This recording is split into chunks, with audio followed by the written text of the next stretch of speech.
right, welcome back to the IMNerd podcast, guys. I'm your host, Freyway, and I'm here with my co-host, Kenny. It's one of those days. It is a early 10 a.m. recording happening right now.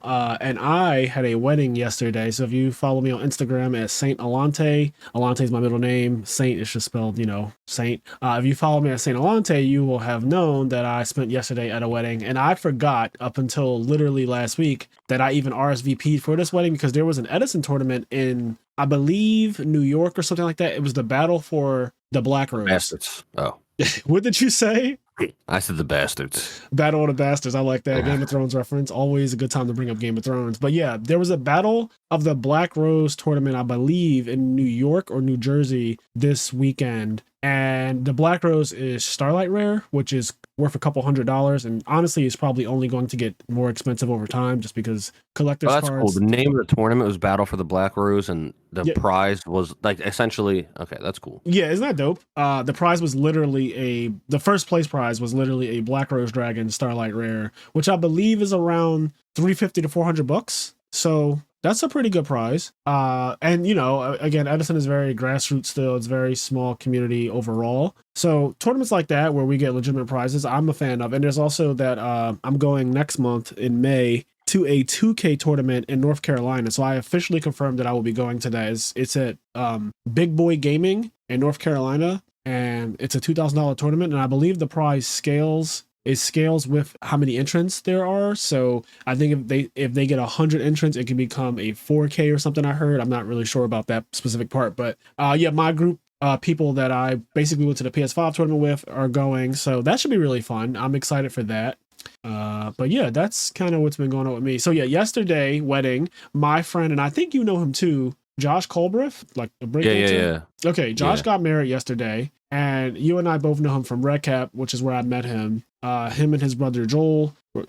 Josh got married. Joel was there with his wife. They got married a couple years ago, like 2 years ago, I believe, in Love Park. So this time it was Josh's turn, and it was really nice. I haven't been to a conventional wedding in a very long time. My friend Gus, our friend Gus, got married in 2021 in Vegas, but it was a Vegas wedding, so it was really quick and like I want to say 10-15 minutes tops. There wasn't a big old ceremony type of thing, but this was more of your conventional wedding. Everybody was like into the casino. Yes, right after. I don't mind Vegas weddings though. I actually kind of like the idea that you're in a party city, so after the wedding is over, everybody can just go and do whatever they want. The night is still young, and there's people who like to gamble, people who like to club, people who like to drink, people who like to do edibles and stuff. Like there's everything in Vegas, so you could do whatever you want. So that was fun there. But yesterday was also fun for legal prostitution. Ain't that some shit? Oh yeah, Nevada. Yeah. Nevada has legal prostitution, but not Vegas. Oh, is that how that works? Yeah. What the fuck? That doesn't even make any sense.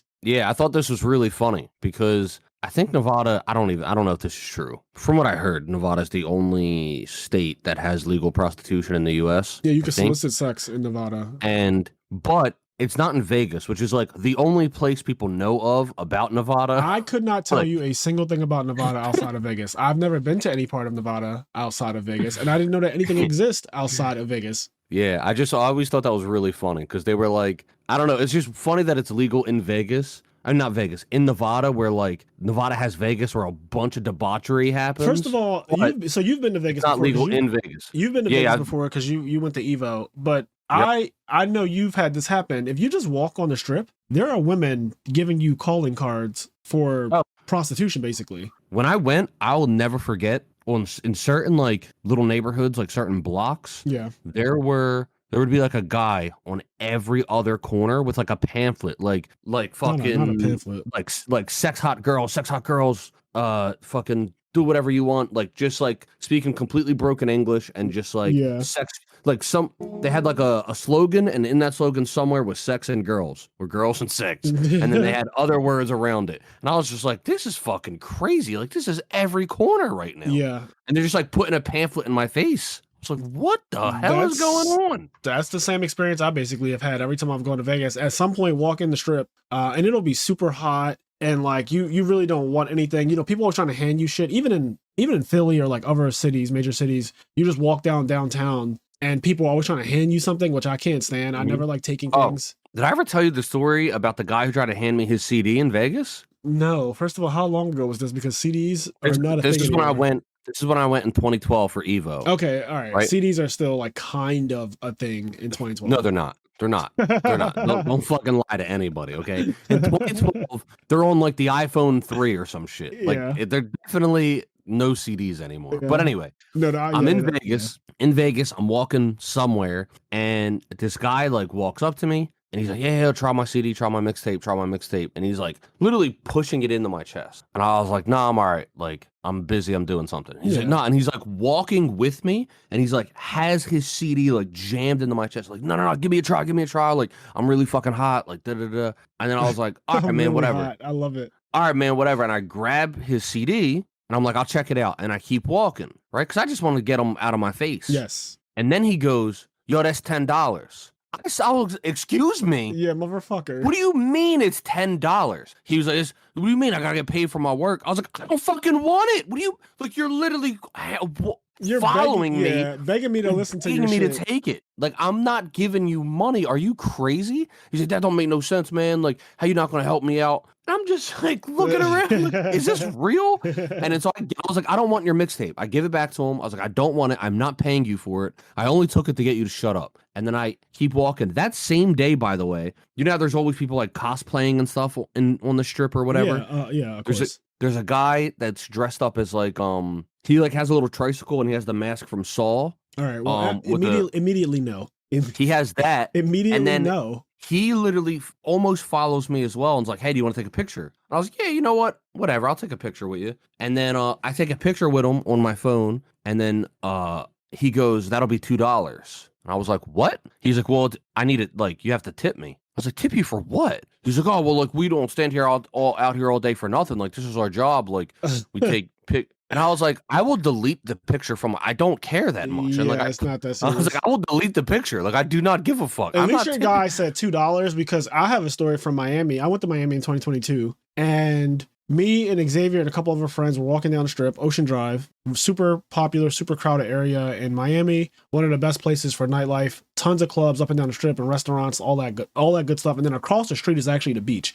which is insane. Anyways, we're walking down the strip and we get to a point where we're stopped at a light. So some guy comes over with a really nice camera, and unbeknownst to us, he had already photographed our group. Like we're just completely photographed at some point. So he shows us the picture, and I was like, oh, that's a really nice picture. And he's like, yeah, do you want it? And I was like, yeah, sure. And then he was like, $25. And I was like, excuse me? He's like, that'll be $25. I said, $25 in what currency? In pesos? Like, what are we talking about here? I was like, I'm not paying you $25 for that pic. First of all, let's be clear. I have the newest iPhone, whatever that is at the time. And that camera is good enough to take a picture with my group of friends, which we had already done that trip. And it won't cost me anything. And for you to charge me $25 is fucking insane for a photo. Like that is crazy talk. And I just couldn't imagine him getting a single person to pay that ridiculous amount. But you know, I don't. What's crazy is that he probably, because there's people that'll just be like, oh my god, he caught such a candid experience, and like, I wonder where this is us. Are. Can you believe this is us? Can you believe this is us? First of all, what are these voices? Yeah, so anyway, they'll get somebody doing that, but I think it is crazy. Some of the now I haven't been to Vegas in a while. From what I hear from you, it's probably still the same. It's exactly the same, at least in that area. Because I know there's like more residential areas in Vegas where they don't deal with that shit. But at least in that area where everybody goes. But it's crazy the way they'll like follow you and like give you something. And then be like, okay, well now you owe me money. It's like, what? Yeah, and shit. That's definitely, I guess, a tourist trap. It's something that if you're not from there, if you've never been there, you kind of your first time you get caught off guard because you just don't know. Do not take anything from anyone because nothing is free here. That's basically what I've learned. Like now, when I go to Vegas, I'm so jaded. I'm so used to it. I've been there like probably 7 times now. And you know, when I get handed anything, I just keep walking. I literally don't even say anything. I just kind of put my hand out a little bit. Like I do kind of like a stop and I just keep walking. I don't say anything. I just don't even make eye contact. Leave me the hell alone. The girls that come up with the nice flamingo outfits on and they want to take a picture, which is also not free. The guys with their mixtapes, the guys who take pictures of you and then want you to buy it from them, which is insane because pictures are probably the most common thing that every human being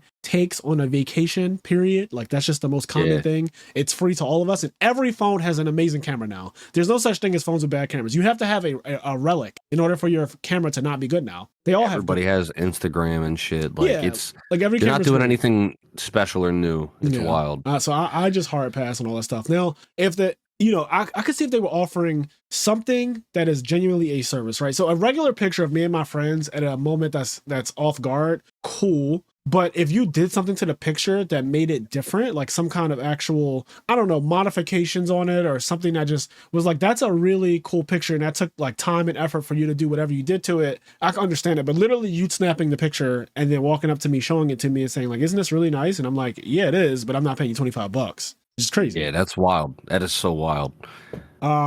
Quick question for you. This is a side note. Have you been following anything that's going on with like Mr. Beast and all that stuff? I mean, I just know about Mr. Beast in general. Like I know that he's got millions of dollars and that he fucking gives away thousands of dollars every other video. Yeah. There's something going on. I don't know. He's losing like a ton of subscribers. Like they say he lost over 1 million or something, and something about like I think one of his friends. And then granted, I don't know any. I just found out who Mr. Beast was in 2023. Let's be clear. So I don't really know this guy that well. And I don't watch his content. I just know that his content is like whatever. I know of him through just like the internet. Yeah. I've never really watched him. I've seen like him on like some podcast and stuff, and like I've seen clips of some of his videos. Like I know what he looks like now. I know what his thing, like his shtick is, because Silverman always brings it up at locals. So Silverman will be like, if I drew a circle around you and you had to stand in that circle and count from 1 to whatever number you can get to, and I'll give you that amount of money, how long do you think you could actually stay in a circle? So obviously every quick answering person is going to be like, oh, I'd stay in a circle until I count to 1 million or I count to 1 billion or some dumbass number that they don't realize is not humanly possible to count to because go ahead. I think that I could be a little bit off on this, but I remember in like 11th grade or something like that, talking to one of my teachers about that. And he said that, and I never fact checked this, but I think this is, I don't know. This sounds, we had a whole conversation. He was a science teacher, so I believe. But he said, if you were to count to 1 million, right, it would take you like about 2 weeks of nonstop counting. Nonstop counting mean literally you did not stop at any point counting, right? You have to go to count humanly, physically from 1 to 1 million. He was saying it would take about 2 weeks. And, because some people are like, oh no, but I'll just be like 1, 2, 3, 4, 4. But like once you get to 5,674, like yes, you can't. It like is actually once you get to those impossible. Numbers, like So the whole point of it is that you actually cannot count as high as you think. But the jerk reaction to the question is, I'm going to count until I'm rich. And the reality is, you're going to count until you get about $1,000. And you're going to give up, because I'm telling you, once you get to 777, 778, 779, and also you have to stand there in a circle. Like you can't rest, you can't go to the bathroom, you don't get water. You're just standing in a fucking circle counting. That's literally all you can do. And if you go out the circle at any point, it ends. So it sounds like, oh, this is a chance to become rich, but in reality, you can only get so high before it's like you're not getting to 900,000. You're just not. Yeah. It's too many. You have to say every individual. No way you're gonna like, because at some point you're not gonna be able to count fast as you can in 1 through 10. Right. And on the next point, once you get to like 635,442, then you have to say 635,443. I'm already bored and annoyed hearing you say that. You gotta think of the next, because like the next number is now kind of hard to say because you have to say 6 numbers before it. You're 100% right. I don't even like hearing you say those 2 numbers you just said that were 6 digits. I'm already over it. So there's no way. But physically, you cannot get to 1 million anyway. Even if, like, I don't even care about your teacher's arbitrary 2 weeks or whatever. Like, that doesn't even matter. It's like, I just know, because that's also nonstop counting, which a human cannot do. You have to use the bathroom. You have to sleep. You have to eat. You have to, drink. There's a ton of things that you just have to do as a human. So if he's saying, let's say he was accurate, and like it takes actual 2 weeks of continuous counting to get to 1 million, that's fine. That means that a actual human, not a bot, the best you could do is like, I don't even think you get to 100,000 if I'm being completely honest. We were talking, obviously me, McCabe, Silverman, a bunch of other people in my local. I said that I don't think you get to 100,000. I don't think a regular person is getting to 100,000 counting in a circle before they're like, I give up. Oh my, okay, real quick. So he's pretty spot on. I just Googled it because I was like, I have to know. Yeah. At one number per second. Yep. Okay. At saying one number per second with no breaks at all for any reason, it would take 11 days, 13 hours, 46 minutes, and 40 seconds to count from 1 to 1 million. That's 11 days. I'll say this. You are not saying a number per second once you get close to anywhere near 100,000. You're just not. Yeah. You are not getting. You're not saying a number per second once you get to like. Once you get to in the hundreds, I think. Yeah. Like once you're at like 707, like I don't know. I think it's going to get a lot harder. You're not to doing. Say, and then you're going to be fatigued. Like you're not saying one number per second. Yeah. Like the one number per second thing is a rant. So your teacher is very like close, and your teacher added 3 days to it, right? Because they're like, okay, at a point, sure, you could do a number per second, and then you're going to slow down. And he added 3 days for that, which is like just again an arbitrary number, but. I would even say that probably needs to be pushed up a whole week or 2 weeks or something crazy, because it just gets to a point where there's just no way you're doing a number per second in the hundreds of thousands, and you have to do 999 before you get to a million. It's just it's unreal. It's unreal. Absolutely unreal. So, but I do like those concepts that make it basically plays on everyone wants to be rich, I guess. Everyone wants to be like, oh, I want a ton of money. And a lot of his videos are getting people to do things that either are not actually possible to obtain it, to get actual crazy amount of money or whatever. I think the other ones that he does is it'll be like, guess the number in my head, and if you go over, you get nothing, but the closest you get this amount of money. So he'll put like, I guess it gets written down somewhere. So because he could just cheat and be like, well, the number I said in my head was $100, and you said 102, so you get nothing. So it's like maybe he writes it down somewhere, and he'll write down $300,000, and then it's your job to just be like 295,000. And some people are just so scared they'll just say like $50 and they'll get $50. He's like, okay, well the actual fucking number was 300,000. So congratulations on your $50. But like, what the hell? Why wouldn't you just shoot for the stars? Because at the end of the day, if we're trying to like metagame this, like $50 isn't going to change my life. It doesn't do anything. I would start off with 100K, right? Like, because I was thinking the same thing. Like, if I say 100, if I don't get it, it's like, well, I never believed I would get it anyway. Same. But if I get it, I don't need, like, sure, $1 million would be awesome. I don't need $1 million. If I get 100K for no reason, untaxed dollars, I'm good with that, right? Because he has to pay the gift tax on that. Mr. Beast does, but you just get it. So honestly, I would start off, especially if I know who he is. I could see if some random white guy walked up to me in the street. I don't know this person at all, which is what Mr. Beast would have been to me before 2023. I would be like, who is this fucking random guy? But like, now that I know who he is, if he walked up to me and did that, I would just start off. He wouldn't even get to finish his sentence. He'd be like, that's the number of my 100,000. He'd be like, what? You didn't even hear what I said. That's the number of people I'm going to mass murder now. Like, I'll be like, well, too bad. I don't know what to tell you. He was like, what I was going to say is, how many people in this neighborhood do I have to kill? And I'll give you $1 for every one. It's like, the number doesn't change, 100,000. Like, get to work.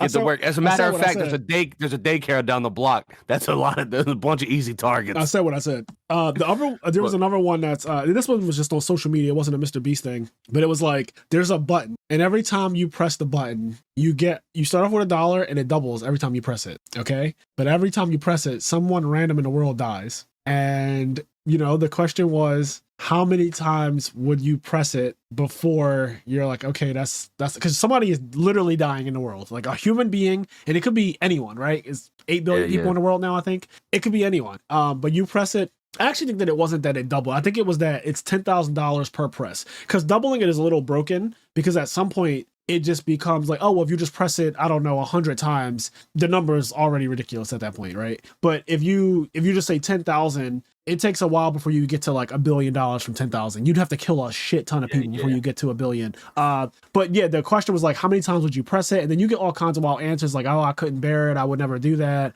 And then it's like, some people are just absolutely wild. They're like, I'm pressing that shit until I have all the money in the world, or I'm pressing it until literally. My guess is, if a random, like, I'm one of the people in the world, so at some point it could hit me, is my guess. Like, if I press the button, I could be one of the random people that die. The odds of that are astronomically low, because you already can't win a lot. You can't win the lottery right now, because that's basically what At that point, you could win the lottery at that point. But so, and the fact that I just on the off chance, even though I know that it can't happen, but it can. On the off chance that it could be anybody I know, because at the end of the day, I know a lot of people, right? Yes. Like even if it's not just a direct family member, I wouldn't want a friend of mine to die. Right.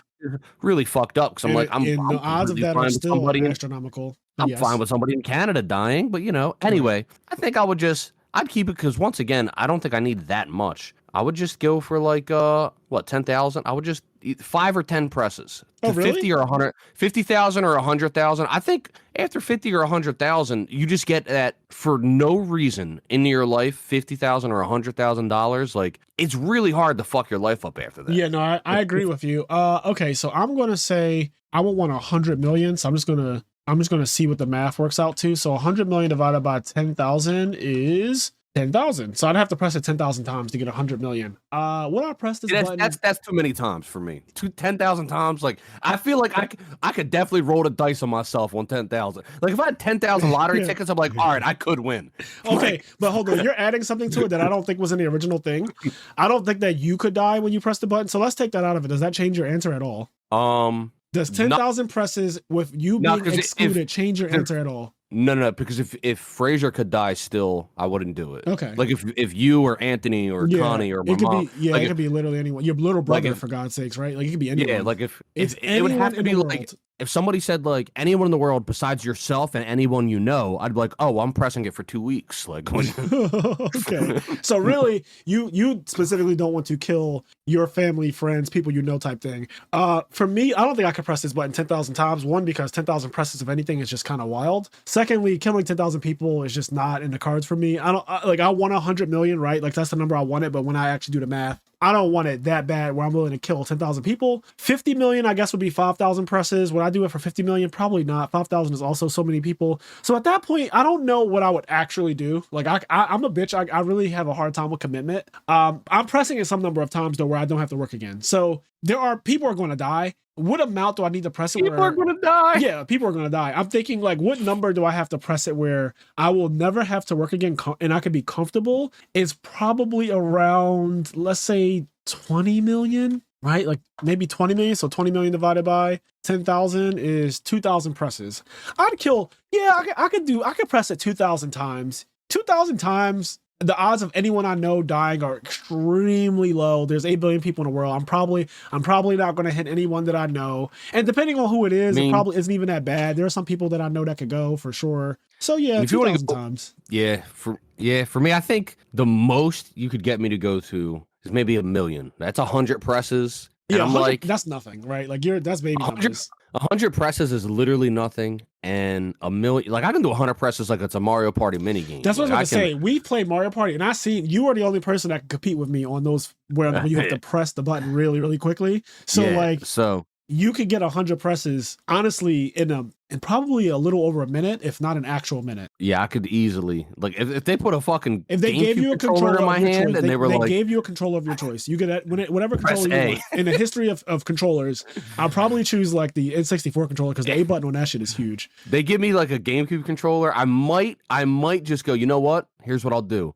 I'm gonna press it until like I stop. I'm gonna Mario mini game this until I stop, and that's my number. I'm just taking a PS4 controller. I'm very comfortable with that controller. It's basically the same controller for the last God knows how many years, and I've played with it so much. Most of my life I probably played with a PS2 controller. So yeah, I'll take that controller, I press the X button, 2,000 times, and I will collect my $20 million and hope to God that I don't get a phone call saying that like your mother. I think 100's a good safe bet for me. I can't imagine, like, you, in my opinion, you have to be some kind of stupid to fuck your life up after getting $1 million for no reason. I agree, but I think that it's been done so many times already. People have fucked up more money than $1 million. Oh, I know. Like we know, well, not we know, but plenty of NBA players, NFL players, baseball players. I mean, I guess I should just say sports players, major league sports players, like the big guys. They have fucked up their money and been absolutely broke and destitute after getting $1 million contracts. I'm talking about several $1 million.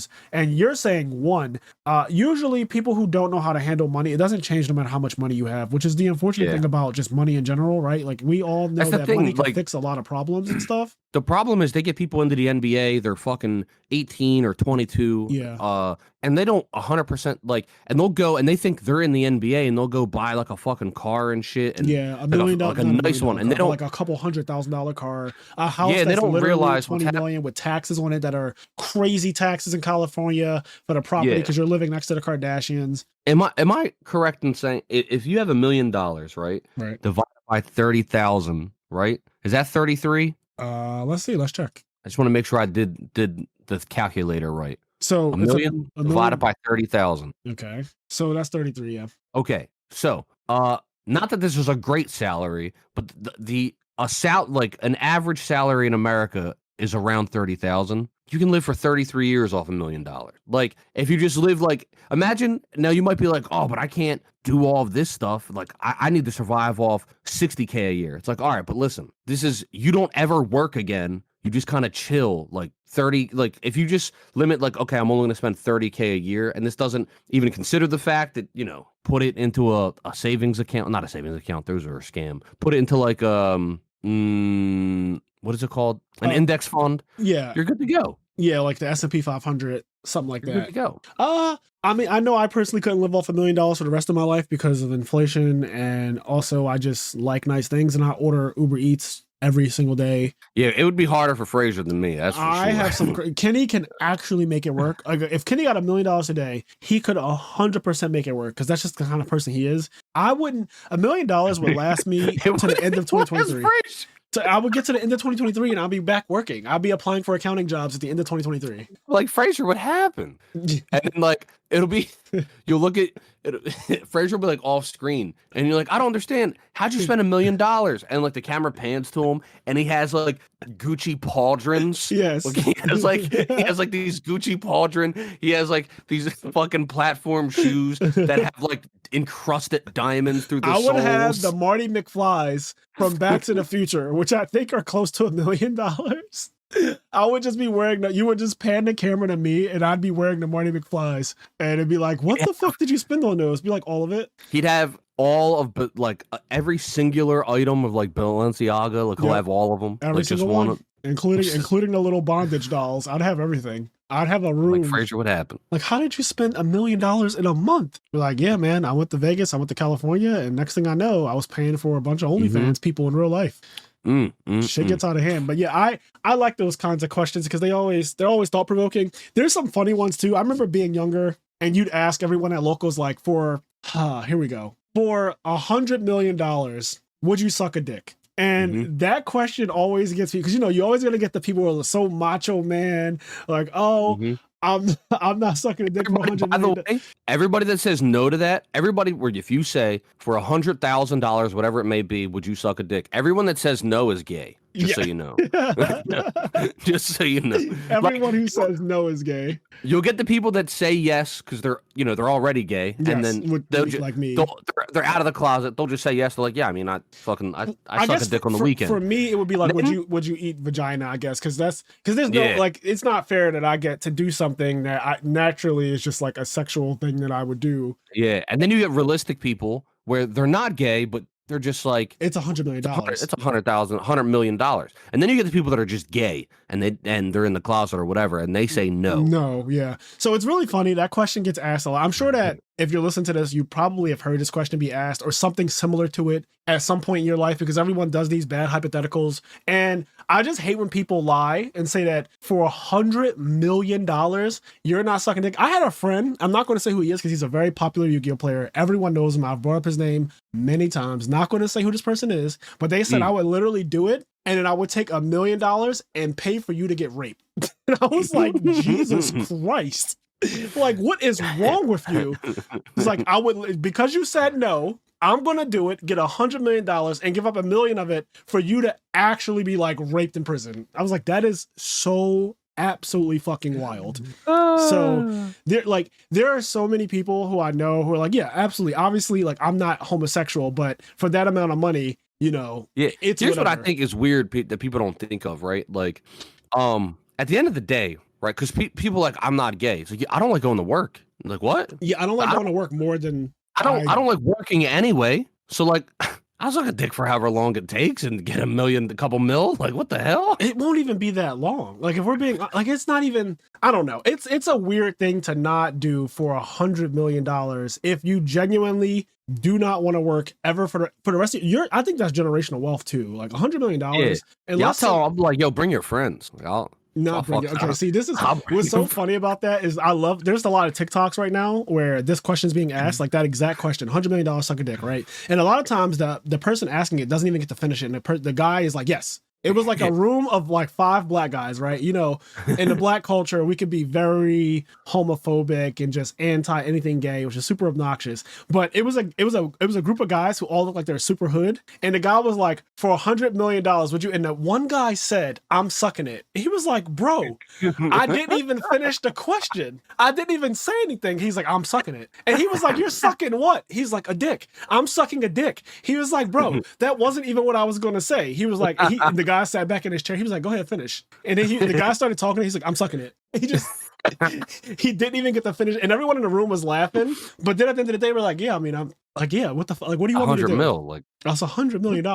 You yeah, probably could find who's it on like YouTube. Bill Gates, Jeff Bezos, Elon Musk. Who's it gonna be? I don't give a fuck. $100 million, like gay, straight, alien. I don't give a fuck. $100 million. It can be the prince of Nigeria. I don't care. I'm sucking it. Yeah, that's it's an easy one for me. I guess it's easy for most people, I think, with like actual sense. But because the thing about these hypotheticals that makes them actually gay is that people who are lying get to lie for free because no one is giving them $100 million, right? Yeah. So it's like it's easy to just say, oh, I would never do that. I'm a man. I'm not gay. Blah blah blah blah blah, because it's not in front of you. I just wish that I was an outrageous billionaire so that I could actually propose these questions to people in front of a lot of people with the money in front of them. To go full circle, we're talking about this in reference to Mr. Beast, and because this is basically what Mr. Beast does. Yeah, he does stuff like this. He just can't do the absurd shit like, all right, well, you gotta suck my dick. Yeah, because like then you get in actual trouble. Sexual assault. Or it would be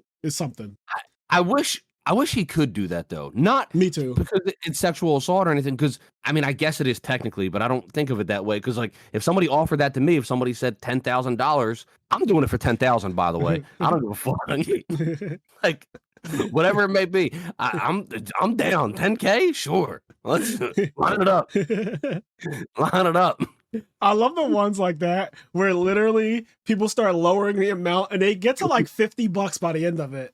It's like, not $50. No, I'm not doing that. That's crazy. But it's just like, how do we get like it'll even get down to, I guess a lot of people still do it for this amount, but 100,000. But think about think about where we started. We started 100 million. And people just keep lowering the amount. Because what it'll be, so Silverman, because he's notorious for this, he'll be like, okay, 100 million is where it starts, right? Then he'll be like, would anyone do it for less? And if you do it for less, you get the money now. And so then you'll have a person be like, well, fuck it, I'll do it for 50 million. And I'm like, bro, why did you cut it in half? But I get it. You're like, fuck it, I want to guarantee it. Most people are like, I'm not doing it for that amount, which is insane because I'm still doing it for 50 million, right? But somebody say 50 million, somebody be like 25. Eventually the number will just get to a real amount of money that I could pay. Like it will just get to an amount of money that I could go withdraw right now. And I'm like, at this point, you're just sucking dick because you want to. Like you're just doing it because you fucking want to do it. This is the way I look at it, right? I go to work and I make an amount of money a day, okay? And I don't like working. So if I can make that amount of money, like let's say I can make 6 months worth of money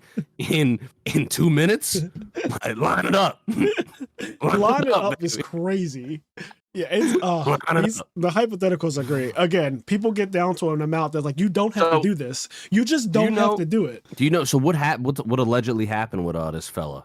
You said people are like mad at him or something? Yeah, I actually don't know what all something with trans. I think one of his friends became trans. This is like the hot topic right now, I feel like, in the country, whereas there's a lot of trans phobia going on because of one, there was that mass shooting, which was like the only mass shooting in history, I think, that a trans person did.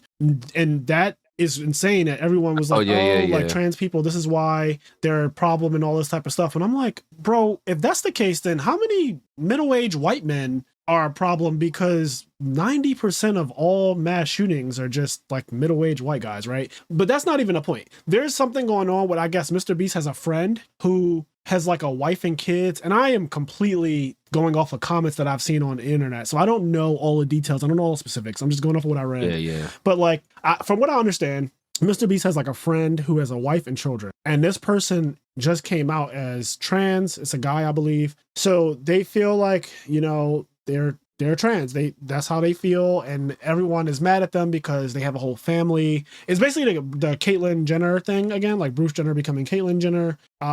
It's that same type of situation from what I understand. And a lot of people feel like that's fucked up because you have a wife and kids. Why did you waste their time? And then the argument is like, well, society makes it like really difficult for especially men to have any sexuality that is not heterosexual. So that's the reason why he hid it for so long and tried to conform to societal norms and the pressure of that and all types. It's just like it's a very hard conversation in general because there's so many layers to it, right? It's not just one issue.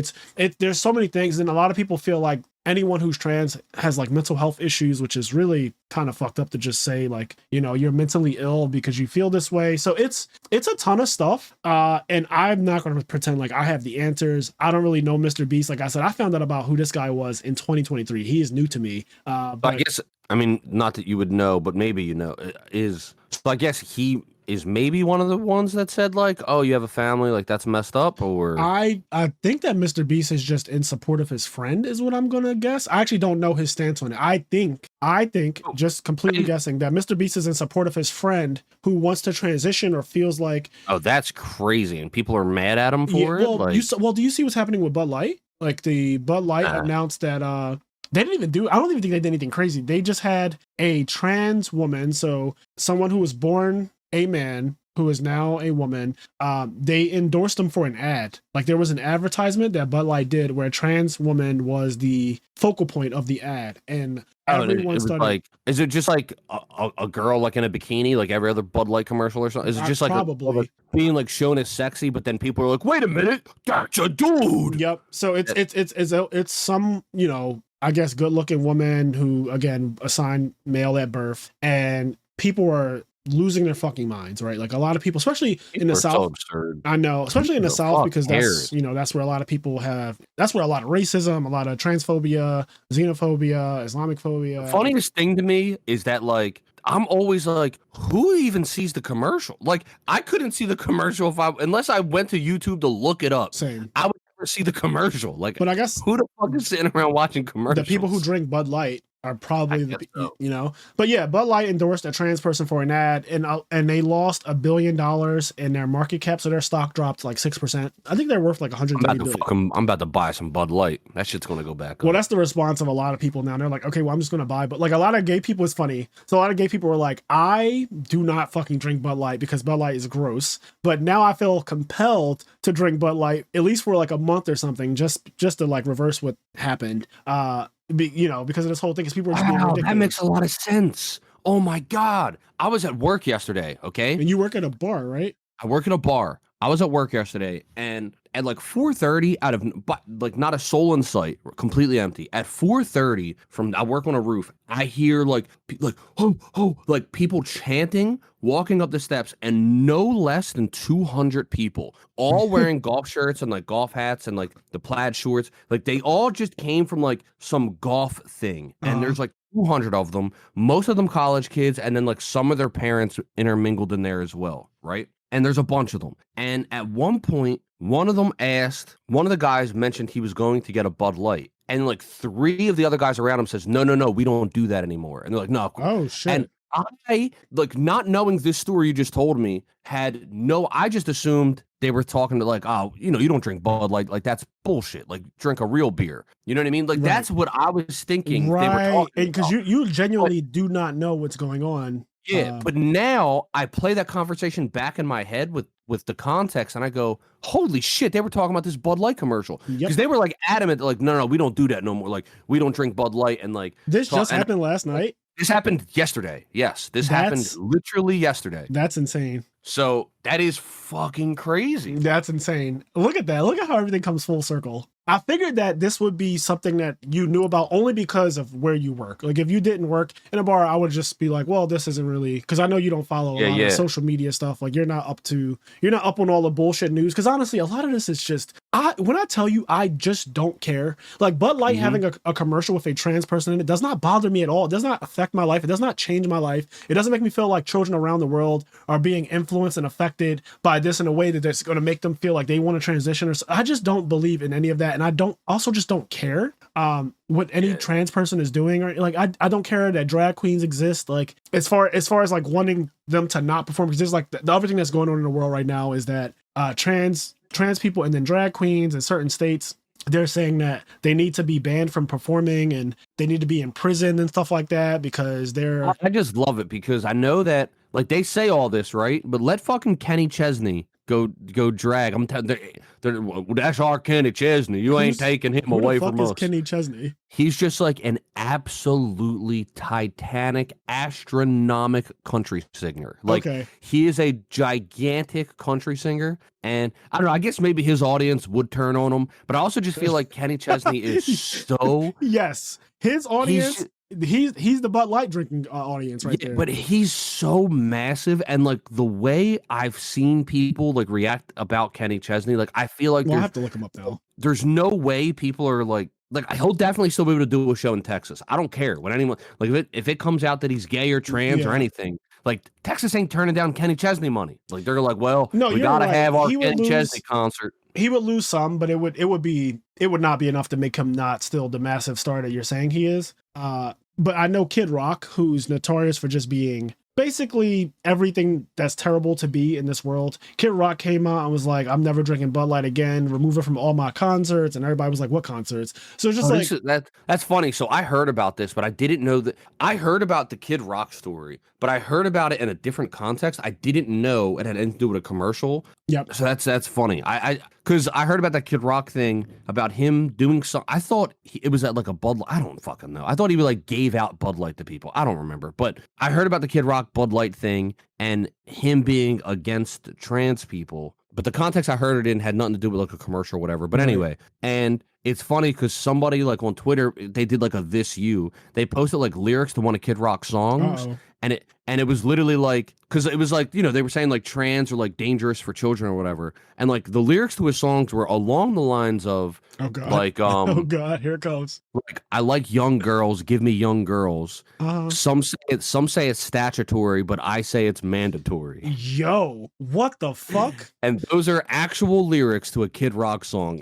And they were like, we're worried about the children, huh? Like, I love like this. You're trying to protect the children. Is my favorite response to anyone being a bigot. Like anyone being a bigot ever, when you just do a This You and then you just screenshot something from their life or something that they tweeted or something that they like spoke about, and it's just such a bad take and makes them look absolutely insane. I love those.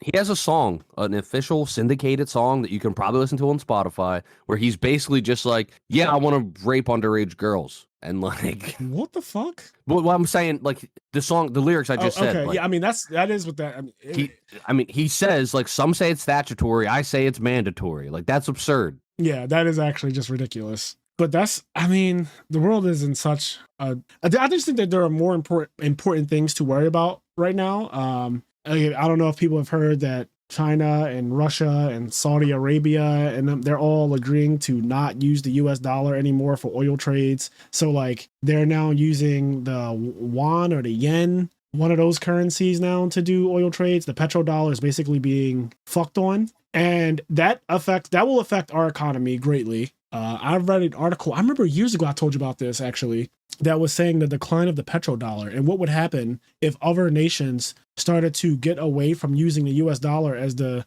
standard for trading oil and other things, right? And it's so weird that I read that article years ago and now it's officially beginning, that like that is a real thing that's happening. But that I feel like that's more important. Like, and that's just one thing that's like happening in the world that I feel like we need to be worried about. And like I also know that was it North Korea? Is that the dangerous one? North Korea is also, they just fired a ballistic missile somewhere very close to Japan, and like that's happening at the same time. There's just a lot of shit going on that I feel like is way more important. The whole Russian invasion of Ukraine and that war.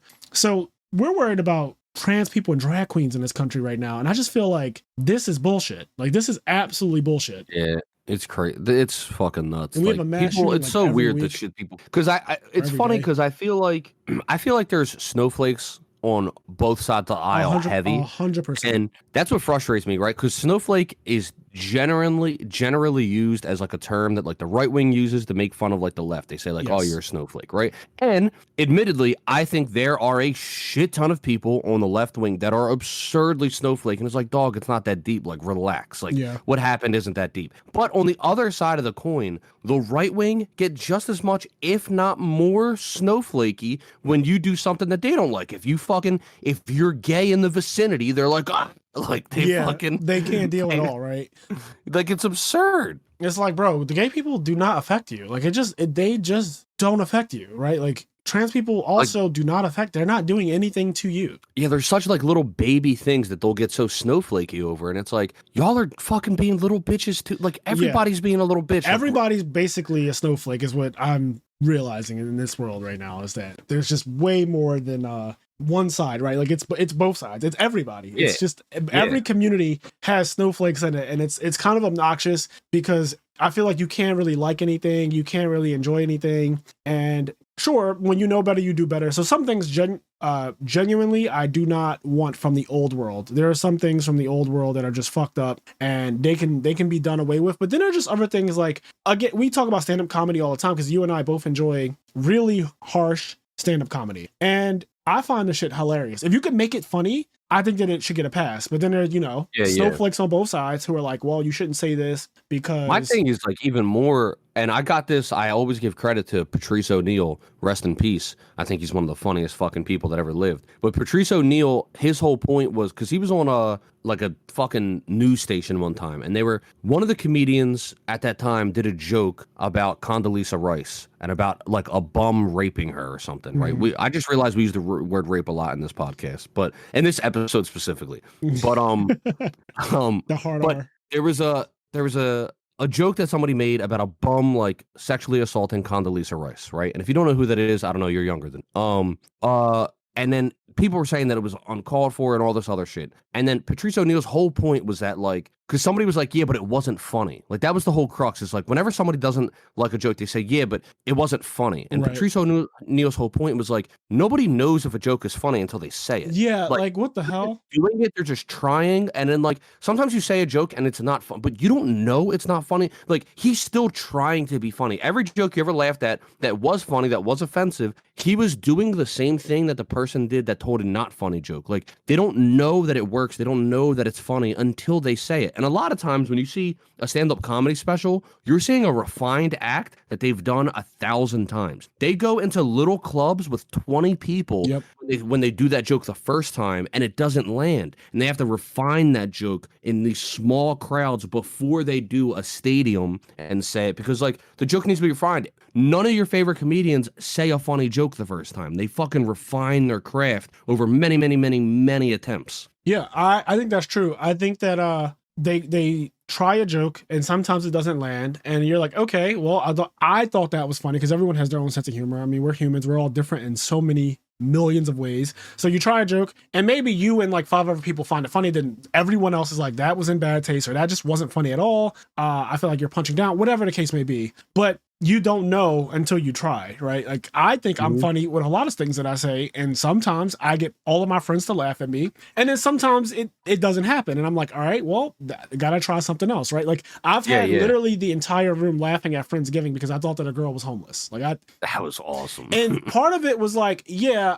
I want my friends to laugh, but I genuinely thought that she was homeless. So I could then do a stand-up on that. That's like, somebody might not find that funny because, like, oh, you're making fun of homeless people. There's nothing funny about, you know what I mean? Like, you could be offended by it if you wanted to, right? You could be offended by the fact that I thought that she was going to a real shelter, and like, then we thought it was funny that she actually just has a place to stay and she's not homeless at all. I was like, well, that's kind of fucked up because all the homeless, like, you could be offended by it if you wanted to, but I just feel like you should not go out of your way to be offended by things. I just think that that's a way to live that's not pleasant. I don't want to be stressed out every day of my life. That's some people's whole identity. I also think it's I think that being a nerd is kind of a blessing in some ways, right? Yeah. Because, like, we have so many other like, right now in a month the new Zelda game comes out. And a month after that the new Final Fantasy game comes out. But go ahead. And yeah, we're going to talk a little bit about FF16 and Final Fantasy, Zelda, and I don't know if we are actually. The wallpaper, by the way, on Patreon, the wallpaper for this episode is the Final Fantasy 16's logo, because initially I actually knew we were going to rant at the start, and at the start of the episode, I was going to say, blah, blah, blah, we're going to talk about FF16, but we're going to get to that later, and that never happened. Anyway. Yeah, but, we're here now. Anyway, the point that I'm getting to is I feel like there's so many people where they just have nothing. There's no hobbies. They have nothing going on in their life where, not that nothing going on like they're a bum. Like they probably have a job, work well, doing well for their life, but their whole life is just like their job and then like watching football on Sunday. And they don't have like any real hobbies in between that. So like the only thing they can talk about is just bullshit. Like they can only talk about bullshit and what annoyed them in the world right now or whatever. Me and you don't have enough time in the day to do all the things we want to do. Yeah. Like I need 34-hour days as opposed to 24-hour days at this point. Yeah. Not even I need 34 hours. So it'd be awesome. Yeah, like the only reason I even find out about so much of this stuff is because I'm on Instagram a lot, and Instagram is basically the news now. That's pretty much how modern people, I feel like, get their news, from social media. But I get a lot of my news from Instagram and Facebook, and I just feel like even though I ingest a lot of it, I don't let it ruin my day. I don't let it like ruin my life. And I just wish that more people could get behind that. Like, yes, some things are important and we're fighting for 100%. Don't get me wrong. If there are things being, like, for example, there's a lot of stuff going on where they're trying to take away voting rights and stuff and suppress votes. And that type of stuff is dangerous. I think that is like corrupt, and those types of things, I'm 100% like, yeah, we definitely need to address that and stop that. But like, I'm not getting my panties in a bunch because Dwayne Wade's son is transitioning into a woman or is trans and wants to be a woman or feels like they're the other fucking problem with our culture. Why does any of us even know who Dwayne Wade's son is? Like, why the fuck does anybody care? But because we only know who Dwayne Wade is because he's an athlete. Right. Why do any of us care about his son? It's none of anyone's business. Yeah, it literally has no effect on my life. So right now, Dwayne Wade's now daughter, because Zaya Wade now, I believe that she's fully like, you know, she's trans, fully not transitioned because she's still too young for that. And that's part of the conversation as well. But like, my whole thing is, this has nothing to do with me. Like, I am a grown year-old man, and it has nothing to do with me, right? Like, yeah, who cares? I genuinely do not care what Dwayne Wade's child does at all, whether they're trans or gay. You said what? I said, I also don't care what Dwayne Wade does. That exactly. I don't care what any of these celebrities do. Like, again, I just, it doesn't affect my life. Unless they say the earth is flat. I fucking love when famous people say the earth is flat and then they just get absolutely flamed. That shit is awesome. Yeah, that is always hilarious. Flat earthers are great. They're fucking great. Oh, anyways, so now that we're done with that hour-long rant, Square/Sony/ whoever. I'm sorry. I have to, because it has to be done because we're still on the rants. I don't want to transition back to a rant. There was a story I really wanted to tell on the podcast. It's not for me. It's a story I read on Reddit. Oh, go ahead. I really wanted to tell it because I just thought it was so interesting. So I read this. This was on Reddit. This is as far as I know, a true story. This person's like allegedly told the story a bunch on Reddit and like talked about it a bunch. So anyway, it says 20 years ago, I got fired from a game store because my friend was good at Madden and I was dumb, right? And I clicked this shit. I was like, this sounds interesting, right? So here's the story. And let's just see. It says, I've told this story 100 times, so I'll get to the heart of it. It's the week after Thanksgiving in 2003. I'm in college and I've been working at EB Games, later acquired by GameStop, for about a year. The workplace is a fun, laid-back environment. My coworkers and I become genuine friends. We'd hang out and go to the movies on weekends. Other friends would stop by the store and test play new games on display consoles, so did regular customers. It was a great social setting. My one coworker, friend, was excellent at Madden. He would drive to New York and Chicago to play major tournaments, and he'd regularly finish in the top 10 and win cash prizes, and I've never beaten him. So he and I are working the closing shift one weeknight. It's slow, and he challenges me to a game of Madden. He normally smokes me, but I'm having the game of my life against him. Every few minutes, the score is either tied or I'm down by one touchdown. It's like a heavyweight fight. It's Rocky versus Apollo. A grandfather comes in to buy an Xbox for his grandson. We pause the game and help him out. The consoles are kept in the back storeroom, so I prop open the door, grab an Xbox. I ring Grandpa up at the register, and he's on his way. Back to Madden of Destiny. My buddy and I are back at it. More touchdowns, more lead changes, endless taunting. Another customer comes in, a middle-aged guy in a suit. Looks like he just got done work. We ask if he needs help, and he shakes his head. He peruses the new games on the wall, and we get back to Madden. Suit Guy hangs out for a bit while we play, and then leaves. Ultimately, I had the closest game against my buddy, but I lose. It's 9, we close the store and take off. The next morning, I'm between classes at school, and I have a voicemail from another coworker. He's working the day shift at the store and is wondering why the inventory count is off. I get another voicemail from him an hour later. He checked the security footage, and his message on the voicemail is, "Oh, you guys are screwed." It turns out the night before, when I was having the game of my life against my buddy, mild-mannered Suit Guy secretly noticed how engaged we were, skulked his way towards the storeroom door. I stupidly propped open and shoved a bunch of Game Boy SPs in the shopping bag he had. Wow. About $100 each. He stole about $1,000 worth of merchandise. This gets reported to my buddy, and my buddy and I are certain we get fired. The district manager has come to review the footage to make it official. We get called in individually to review the security footage and the putty district manager, the Pudgy, and I'm sweating bullets. From the camera, you can see my buddy playing Madden, clear as day, but my entire body is obscured by a promotional banner hanging from the ceiling. A reprieve? Maybe. I might get to keep my job if there's no footage of me being an incompetent fool. But then there I am. Apparently, I hopped into the camera's frame every time I scored a touchdown and celebrated. I'm dancing around like an idiot, and we were both fired. That is insane.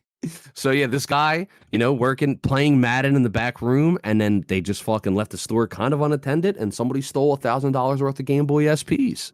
So when I was younger, and a lot of the same people too, like Marion and Brandon Thigpen and stuff like that. A lot of my friends when I was growing up, we used to play in a GameStop in Philadelphia because they worked there. Brandon didn't work there, but Marion did, and a bunch of other people who I don't really know them anymore. But I would go to GameStop to literally hang out because even back then, like around that time, 03 or whatever, GameStop would have full systems and you could just play them. Yep. So I would go to GameStop, I would hang out, customers would come in and out. And there would be times where we would be playing we would play Yu-Gi-Oh in the store. We would literally pull out our decks and play Yu-Gi-Oh on top of like a display. And we would get so into it that we might not notice other things that are going on. Now, luckily, no one ever went into the fucking storeroom or the back room and started stealing things. But like if there was anything up front to steal, like controllers, things that are actually out front, because games aren't actually in the front of a GameStop or EB Games. They're usually not. You have to like go somewhere to get them or behind the counter type of vibe. But the displays are just empty. Anyways, we would often play for actual hours, and I would be there when they're closing and until closing is over and the store has the gate down and I'm still inside of the GameStop playing the game with my friends, and people come past and like, hey, are you guys open? Because the light's still on and stuff like that. It'd be like 11 p.m. GameStop closed at 9 latest.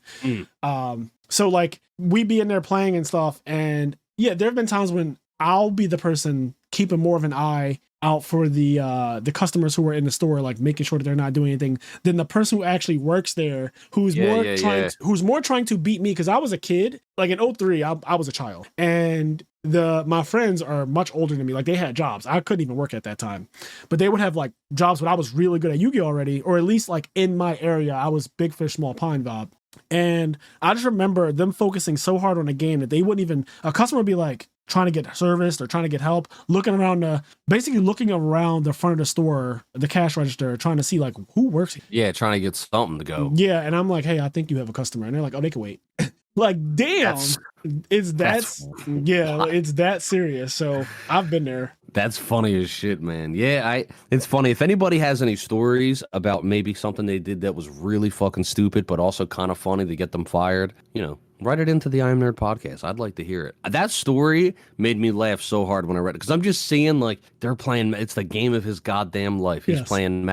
Madden gets serious too. Yeah, man. That shit would be. Oh, that shit was so funny. Yeah, Madden gets very, very serious. My dad, like I said in the last episode of the podcast, my dad and grandfather are both competitive people, but my dad specifically, he loves Madden. I grew up on like NBA Jam, even NBA Street, Madden. What else? Home Run Derby, like MLB, like all types of sports games. My dad would just play them all with his friends for hours. And I would be playing with my friends other games for like Tekken or Street Fighter, stuff like that for hours. And you get really into it to the point where nothing else matters. Yeah.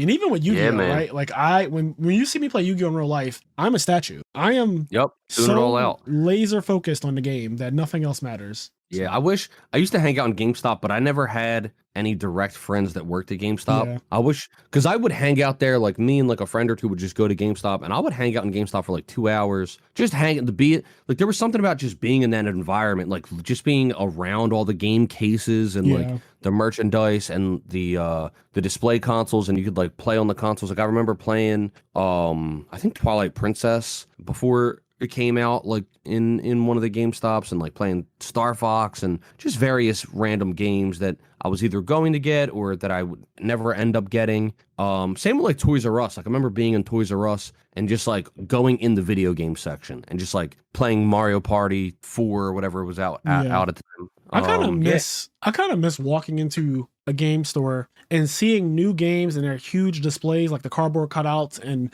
that's just awesome. Actually seeing the game systems encased in some LED lights, and then above it is a screen where you can, and a controller that's attached to something that you can barely move the controller, but you can technically play the game, and just literally being able to walk up, play a game in a GameStop. No one really bothers you about it. No one is trying to blatantly sell you anything. At least the ones that I went to, like they would just let you do it. They wouldn't be like, "Hey, that game is great. You should probably pre-register," or whatever it is, put a down payment on it. I would just be left alone to play. And honestly, they would let me play for long. Like I would play, let's say God of War was coming out and it would be on display. I would be able to play it for 20 minutes before anyone is like, "Hey buddy, do you need some help or anything? If not, you're totally fine to keep playing. I just wanted to make sure." And I'm like, "Nope, I'm loving this game right now. I'm definitely buying it." Like, that's kind of because I just want to make it known that I'm not here to try to end the entire game. But like I love this game so much that it's you guys have it early, so I want to play it. But I miss that. That's not a thing anymore. It's not. It's cool, man. I still like going to my GameStop that's near me.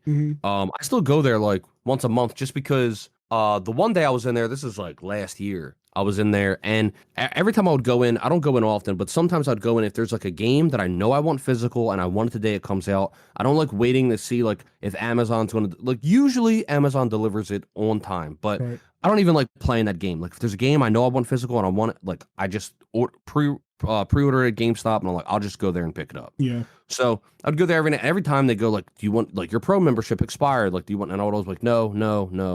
One day I go in though, and I just like entertain the conversation, and they explain all the benefits you get for it, and I was like, that's actually not that bad. And you get like a $5 gift card like a month, and like the membership was like $20, but you get like if you go in, you get like $5 a month on the whatever. And I was like, all right, whatever. I was like, I'll sign up. Yeah. And then I a warranty on like some other controller, and I was just like, I'm going to bring this controller back in a year and just replace it for a new one because I don't want my controllers getting fucked up. But anyway, so I get to go in GameStop like once a month. I just find a reason to go there in order to like get that kind of gift card thing and like just to hang out. But I just like being in GameStop. Like I like going there, being around. It's a nerd haven, basically. Yeah.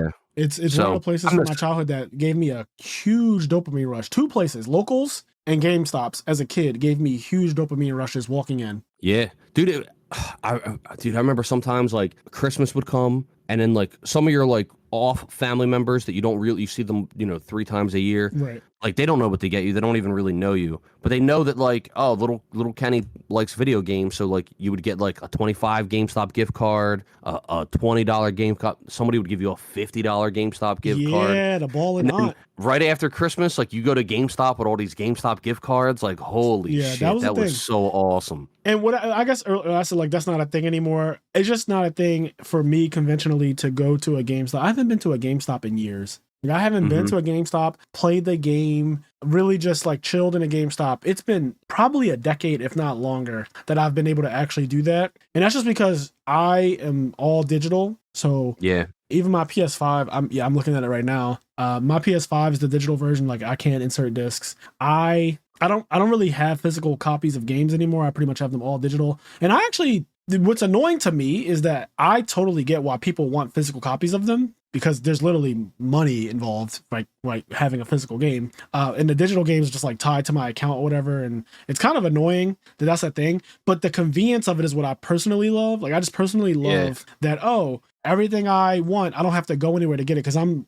so much of a recluse at this point that like I just like being home, and at midnight my game is available for download. I do get jealous of my friends who will pre-order something and then they'll be able to get it at like 7 o'clock the day before. Like Monster Hunter, my one friend has a Connect, and maybe it's just something they do at GameStop, but like he'll be playing Monster Hunter Rise before it actually comes out, like the day before, because the GameStop will give everybody their copies physically. Yeah. So there's actually, I know a little bit about this. So everybody knows there's like the midnight release, right? Right. So some companies are actually cool with this. You have to get like, I think it's one of those things where you don't need permission from the company, but they need to not tell you to not do it. Right. So instead of a midnight release, right? Let's say a game's coming out, Zelda Tears of the Kingdom, right? Instead of getting that at midnight, some companies will let you give it out at closing that day. So like, let's say the game comes out Friday, you can get it Thursday at midnight. Some games, like maybe Monster Hunter, they'll sell it at closing, like the hour before they close on Thursday. That way they don't have to do it like they don't have to do a midnight release. Right. There's some companies that are like, because I went in there recently to get Tears of the Kingdom and pre-order it, and the guy made it very clear. We were talking about this exact conversation. He was like, Nintendo does not let that fly. Yeah, it has to come out at midnight. Yep, like, I can see that. Everybody's on the same page playing that game. You will not be playing that shit early. Yeah, so that makes sense. Yeah, it's just like a lost thing, the excitement that we used to have, because the world has just changed so much. And I think a lot of people also share the sentiment where we get our games online and don't leave the house for them, don't go to GameStop, don't line up for them. I've only lined up for games most of my games a few times, but I get most of my games online. Now the only games I get physically are like, it's like game series that really mean something to me. So like Zelda, Fire Emblem, Pokemon, like I get all those games physically because like I just have to have them physically. But there's a lot of other games that I'll just get digitally. Most of the games I get are digital just because it's a lot more convenient. Okay, that makes sense because you like to collect certain things. Is your Smash Bros Ultimate, is that physical? No, so actually I got Smash Ultimate digital. It was kind of funny because I was doing a 24-hour stream for Smash Ultimate. I remember when Smash Ultimate came out, we were doing a 24-hour stream for Smash Ultimate, and I needed the game at midnight, number one, and I was going to be in New York, and I don't have any connections. I don't know where anything is in New York. So, and if I was going to basically get it at midnight in New York, I wouldn't actually get to start the stream till like 1 a.m. or 2 a.m. because I'd have to go to this GameStop, get it, come back, Uber back to Anthony's place. But I wanted to start the stream at midnight. So anyway, I got Smash Ultimate digital for two reasons. One, I wanted to start the stream at midnight, not go to GameStop and start the stream at 1 a.m. I wanted to start the stream at midnight so I can do my 24-hour stream. And two, my thought process was like, it's Smash Ultimate. This game I'll never want to take this game out of my console anyway, because I'll always want to have this on my console. I'll always want to play it. That makes a lot of sense too. And so I was like, I'm just going to get this game digitally so that I can do what I need to do for the stream, etc. Do you know I have two Switches and I don't know where to put a physical game? I'm going to grab this one that's on my desk right now. Okay. I'm going to hit him. All right. I am holding this Switch right now. Octopath Traveler 2 just came up on the screen. You can see it right there if you're on Patreon. I have never in my life inserted a single thing into either one of my Switches, and I don't even know where to do it. I'm not even kidding. I'm being somebody hit Fraser. I'm being so serious. Oh, I do know how to use the kickstand though. Got a nice little kickstand right there. Little kickstand. Yeah, nice little kickstand. I like the kickstand. I actually bought. You know what? That's reminded me. I bought a lot of accessories, but I bought for the Switch a much better kickstand that kind of elevates the device, the Switch for you if you want to play it. I wonder where it is. It's somewhere in this apartment. But yeah, I've never had a physical game for my Switch. And PS5, well, I only have one game for PS5, and that's God of War. But I don't have any, and I won't be having any because they actually made the system where it doesn't even have the option for. That's wild. Well, there's two versions of the PS5. There's the disc version and there's the digital one, and I just bought the digital one because one, it was cheaper. Two, I believe it was the only version they even had on the website when I bought it from Sony. So I was like, well, you don't gotta tell me twice. Like I get it. There's no more. You guys don't have disc versions anyway. Even if I wanted it, and I don't. But even if I did, it's funny because I want a PS5. It's crazy that years now, and it's still really tough to get a PS5. Like it's absurd. I want a PS5. That's not true anymore. It's not. No. You can officially just buy a PS5 now. That is something that has happened within the last 6 months. So when I went to buy mine November 2022, you could just go on Sony's website to buy them, which I was really surprised about, right? Like I checked out and everything. And then an article came out the next week on IGN that was saying that PS5 is officially just mass released. You can just buy a PS5. You can just buy a PS5 at some point. I don't know when, because they're also still really expensive. But now that they're available, I can maybe try to get one. I hope they just do a revision soon, though. Like, same. I just want a revision because it'll help bring the price down. But I want to play Final Fantasy 16. I will not be playing it on release because I don't have a PS5. But I will eventually play Final Fantasy 16. I saw the Final Fantasy 16 State of Play a couple days ago, and I thought it was pretty interesting. I know some people. I don't know. Maybe it's just because. I don't know. I haven't heard many people talk about it. I heard some people say they're really excited for it. I know it's being made by the same guy that made Final Fantasy 14, the MMO, and that's like pretty beloved. Oh, yes, that was the thing. And then I have some people that I know that aren't excited for it and don't think it looks good. But from what I saw in the State of Play, it actually does look pretty interesting. There's some things in there that I thought were really cool. The very first thing that caught my eye that I thought was really interesting was when they said that Clive, I believe is the main character's name. Clyde? I think it's just Clyde. Oh, I thought it was Clive, but maybe it's Clyde. I don't know. But regardless, that guy, you play through the story of the game and you start the game when he's in his 20s. And then like something happens where you go into a flashback and you play the game as him as a teenager for like a good period of time, apparently. And then you go back to his 20s and then eventually you're in his 30s. Yeah. So the game like goes through this whole process of like 2 decades, basically. That's really which I cool. think is really fucking interesting to play a game as a teenager, then in your 20s, then in your 30s. Like that sounds really fucking awesome. So regardless of anything else in the game, that concept alone I thought was really fucking cool. And this is a full action RPG. So it's just like Kingdom Hearts, basically, where there are notes. It's not turn-based. It's going to follow more of a Kingdom Hearts / Final Fantasy VII Remake style, where you see an enemy, you encounter it, and you can just start attacking it. And your attacks are tied to, whatever commands you want to do. So in Final Fantasy VII Remake, you could make it turn-based if you wanted to. They had a classic mode. I never used it, but you could turn it to classic mode where I guess the characters kind of move on their own about the field and you press a button to choose the attack. But when I play, I'm definitely not going into boomer style. I'm just going to play it the way they really wanted us to play it, which is action RPG style. And you can map attacks to different combinations of buttons. So like L1 triangle would do something, L1 square would do something, L1 circle would do something, et cetera, et cetera. In this game, I saw that they had it even more granular than that because it looks like the main character, whatever the fuck his name is, has access to all of these different elemental summons and he can like channel them and they all have their own spear grids. It was and their own like play style and shit. It looked really fucking the game looks fucking phenomenal, okay? Like it actually looks really dope. The combos that I saw, the particles, it has a lot of particles, very Final Fantasy VII Remake style. So you could tell they're probably using part of that engine to make this game, I would imagine, because a lot of the particles reminded me of Final Fantasy VII Remake. But even still, I really like the way the game looks overall. I have no idea about the story because that part is still a secret. I will say this though. I watched it and I enjoyed watching. I thought it was cool, but I did also feel like, man, you guys are showing a lot. Like in terms of story, I thought that too. Like I was like, holy shit!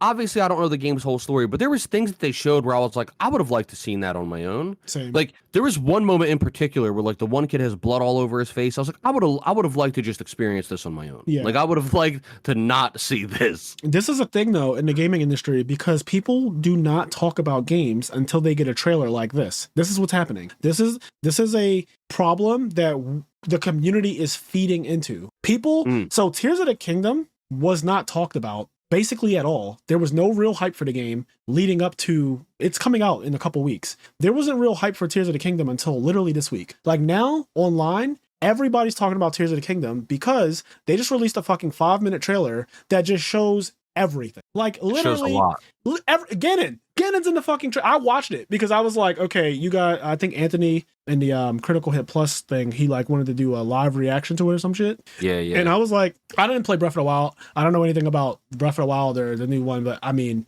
I have my guesses on pretty much every Zelda game. And I watched a new trailer for Tears of the Kingdom that came out this week. And I was sitting there like, okay, so that's Zelda. Then she's like, Link, you're our last hope. And like all of this other shit. And then you see blatantly Ganon, who from what I understand from Breath of the Wild is not actually in the game physically, like as an actual person. And I think he says something in the trailer like, I'm revived or some shit. And I'm like, this is too much. Like this is too much. Fast forward to today.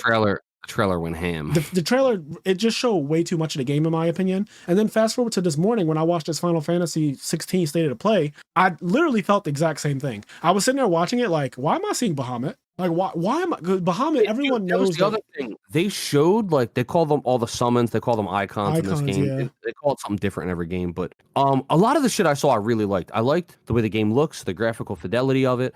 Same way I feel about Tears of the Kingdom. I was like, this game looks fucking amazing. Honestly, I got kind of emotional watching that trailer for some reason, and I was thinking, like, this game looks phenomenal, but why am I seeing Zelda and her calling out to her knight? And like I'm seeing Ganon saying my revival and stuff. It was just a lot. And again, like in the same week, I guess Square was like, well, we got to do the same exact thing. We got to do the same.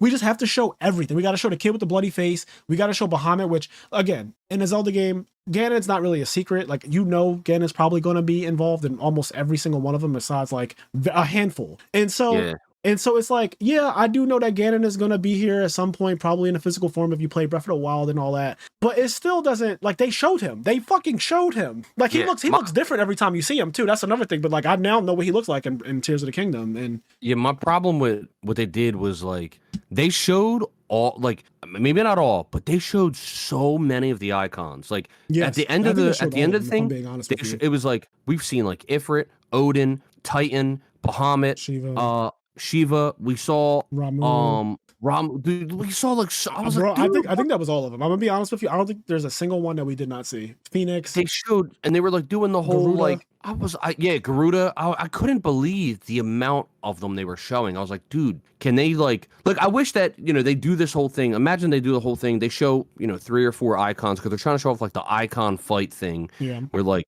and then like you just don't show Bahamut, and that way everybody's like, oh my fucking god, you see how sick that was? Like with just Ifrit. Like imagine when we get to see Bahamut. Like holy shit. Yeah. But now like we saw Bahamut. Like. Yeah, I'm not a fan. I'm not a fan of trailers that do that much. Like I said, the story is still, I don't know what the story is really about. Like it's something about crystals, something about crystals and dominance. The dominance are the people, I guess, that control the icons. I think so. The summons, but like I don't know the actual storyline because I think that part is still relatively secret. The same way I don't really know Tears of the Kingdom's true storyline until people start playing it. But I just feel like there are a couple things that are taboo. I feel like you shouldn't be showing end bosses in trailers ever. I just think that I should not be seeing Ganon in a trailer for any Zelda game, in my opinion. I don't think that should be a thing. I don't think that you should ever see him ever because realistically he's going to be towards the end of the game, I imagine, and obviously he's going to be the last boss. Like that's not even up for debate. I'll bet any amount. I'll pay for your copy of Tears of the Kingdom if he's not. But like I just feel like trailers feel like they have to do this because, and I get it, it's a compounding issue. The communities do not talk about these games enough until you get trailers like these ones. The Final Fantasy and Tears of the Kingdom trailers that just came out this week, they both showed a lot, and now everyone's talking about them. Like literally on my Facebook, explode. It's crazy though because Tears of the Kingdom is everywhere right now, and that shit was. I didn't see anybody talking about Tears of the Kingdom when the Game Awards happened, and you saw like Link actually run out those doors and jump off the cliff. That shit was not on my Instagram or IGN. It wasn't on fucking my Facebook. But this week when that trailer came out, I was scrolling and everyone was like, I have to get Tears of the Kingdom. This is good game of the year. Everything. Like everything that you expect to see from the first reveal of this game, I saw only this week because of what they revealed. They revealed like so much of the game.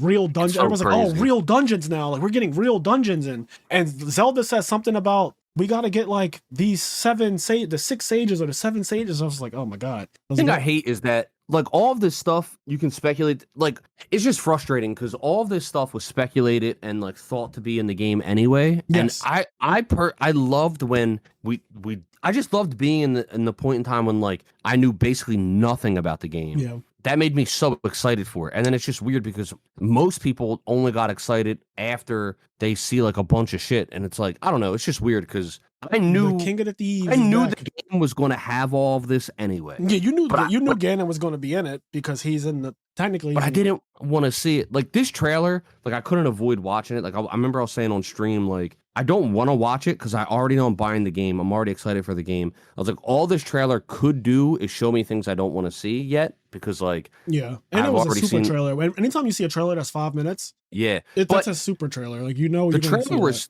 The trailer was fucking cool, and I knew I couldn't avoid it. I knew I couldn't avoid other people talking about it, so I watched it, and I enjoyed watching it. It was hype. There was cool shit in it, but at the same time, it's like it made a me lot want of to play Breath of the Wild and Tears of the Kingdom. Like I still have very, very low interest in Breath of the Wild and Tears of the Kingdom in terms of like actually wanting to play them, right? Because if I had more interest, I would have played them, but I have not. And so when I watched the trailer, I was like, man, this actually looks like the real deal. Like this, specifically Tears of the Kingdom, that shit just looks epic. Like that is the word I would use to describe it. And I guess I feel the same way about the Final Fantasy game, but I've played the last several Final Fantasy games, and the only one that was actually good was Remake, like Final Fantasy 7 Remake, but like it was really hard to fuck that game up.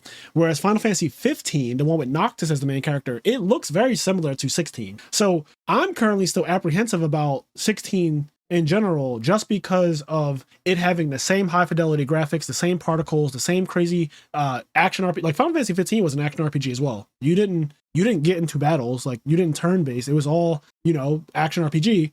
So they're almost selling it as though this is something different. And I'm thinking to myself, this is not different. The problem with your last game was the storyline. And if you just have a bunch of action that looks really cool, like Final Fantasy 15, but the storyline sucks, then the game sucks. Period. Yeah. So part of me is like, yeah, this Final Fantasy 16 trailer looks insane. It looks at like this 25 minutes of gameplay looks insane, but 25 minutes of gameplay is a lot. And at the end of the day, they're a business, so they're going to do whatever is in the best interest of their bottom line. So if they feel like this was the move they needed to make to get people talking about it, congratulations, because people are talking about it, including us. But it also does suck that I saw every single icon / summon in that 25 minutes. I will be surprised if there's more than one summon that I did not see in that trailer. I will be surprised. Yeah, they went wild on showing the summons. Man. I would be surprised. There's probably going to be one ultimate one. You know how there's always like Arc in Final Fantasy 9. There was one in Final Fantasy 8. I forget the name of it. Eva or something like that. There's always like one in every game at the end. Knights of the Round in Final Fantasy 7. So yeah, there's Magus Sisters in Final Fantasy 10. If there's one, there's probably gonna be one at the end that's like, oh, this is the OP version, crazy one. Mm-hmm. If there's more than that, I'll admit I was wrong. And I'll also be happy. We'll see.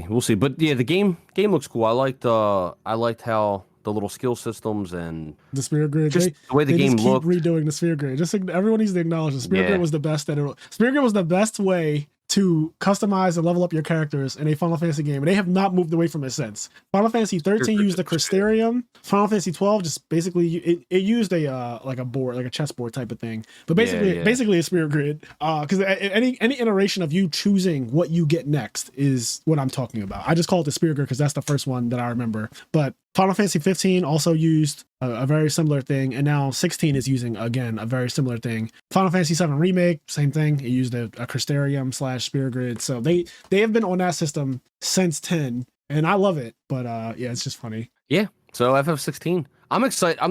Excited's not really the right word. I do feel excitement for the game, but I know I'm not playing it anytime soon. But I am excited to play it, like, at some point. Yeah. I thought it looked cool. I really liked the concept of, like, playing through different ages of this character's life and seeing where that goes. Well, Ocarina of Time, one of the best games of all time. Literally, like, for me, top 10 ever. You get to play as the character as a kid and then the character as an adult. And the nostalgia of that, and the feeling of being able to go back and forth, and also how like you have to keep going back and forth. I don't want to get off too much on a tangent because I'm realizing how excited I am talking about Ocarina of Time right now. But just the idea of playing as a person in multiple stages of their life, I just think is a really cool concept, and something I haven't seen that in the game in a while. Like that hasn't been, or I should say, because Final Fantasy 15 technically has a part where you play as older Noctis, but it's trash. It's just trash. If you know, but it's not good. Rip.